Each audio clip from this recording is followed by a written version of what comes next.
maltodextrin, buttermilk, salt, monosodium glutamate. Hey fasting friends, welcome back to Homestead. It has been a full day of chores around our homestead. We started roughly around 7:30 this morning with processing the last batch of chickens that we have for the summer. So we wrapped up the processing and started the cleaning up of our equipment. Since this was the last time, we're able to go ahead and pack away chicken plucker and some of that parts that we won't need until next summer. It's nice to be able to know that you're finished with something like that for the summer and to be able to start concentrating on things and moving into the fall. Seems kind of crazy. It's still just July, but starting to think about the fall and plan for next spring already. Sounds crazy. And today I am continuing my journey of cleaning up my condiments in my refrigerator. A few days ago, I shared a recipe for homemade mayonnaise, and now we're going to take the homemade mayonnaise and move it into making a replacement for ranch dressing. If your family is like ours, you have probably eaten tons of ranch dressing, and I used to consider myself pretty savvy homemaker if I used the dried stuff and mixed it at home. But the reality is, with all of these ingredients, a lot of which I can't pronounce. Okay, I'm going to read you these ingredients. We have maltodextrin, buttermilk, salt, monosodium glutamate, garlic, onion, dried, lactic acid, calcium lactate, spices, citric acid, and then less than 1% of calcium stearate, artificial flavor, xanthan gum, carbomethylcellulose,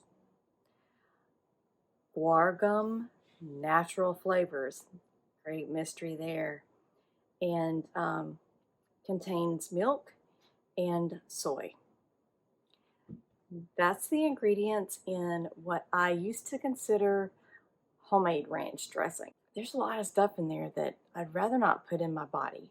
So what if you just were making this with spices that you have on hand, mayonnaise that you've made at home, plain sour cream, and you mixed it all up and it was fresh and stayed in your refrigerator? I'm going to put the recipe in the description below, and I will also put a link to the mayonnaise video and to that recipe as well. Okay, so here we go. We're going to start off with some of that delicious homemade mayonnaise that you made a few days ago, right? The link to this recipe is going to be in the description below. But we're going to start off with about 2/3 of a cup of that mayonnaise.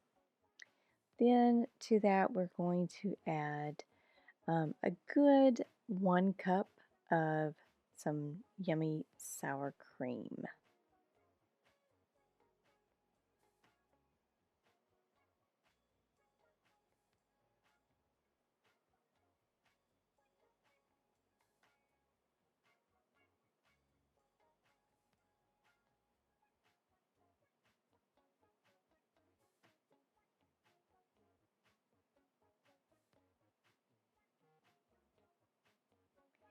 Then we're going to add roughly a 1/2 teaspoon of some good salt. I'm using pink Himalayan again here, but Redmond's would be a wonderful option.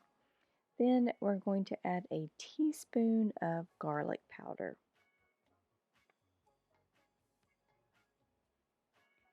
To that you're going to add roughly a 1/2 teaspoon of some fine ground black pepper,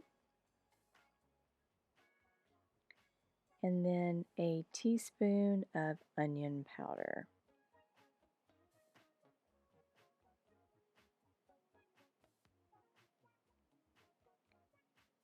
One of my favorite ingredients in this, because you need to have a little green, is 2 teaspoons of parsley.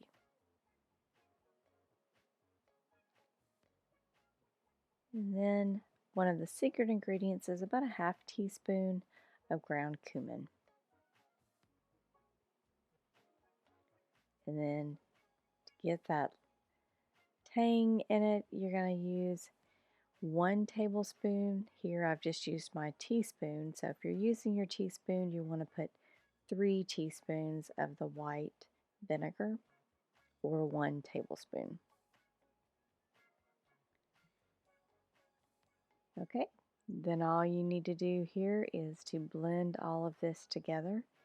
Now this makes the consistency of a ranch dip. If you want to make it a little bit thinner to pour over salad, then I recommend that you add a little bit of milk. So friends, the remainder of our ranch dressing, what's not been eaten already, we enjoy it so much, and more importantly, I rest easy knowing what all the ingredients are in it. This ranch dressing is great in a pasta salad, obviously on a regular garden salad, as well as dipping lots of vegetables. I encourage you to give this recipe a try, then you'll know that what you're putting in your body is actually window worthy. So that's all I have for you today, friends. Until we meet again in the next video, happy fasting.